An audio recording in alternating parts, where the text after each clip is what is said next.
संजय विचारे, वय 60, माझी हाईट आहे 5 फूट 8 इंच. साहेब आता निवडणुका सुरू होणार ना, मग आपले अपोजिशन वाले कुठे शांत बसणार आहेत?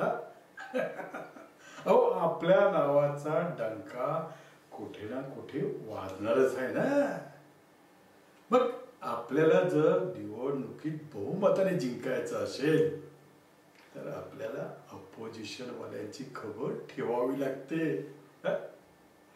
आता बघूया काय होतं ते. आपण तर पूर्ण जोर लावलाय. हे बघा साहेब, पब्लिसिटी पॉझिटिव्ह असो किंवा निगेटिव्ह, बस पब्लिसिटी झाली पाहिजे काय.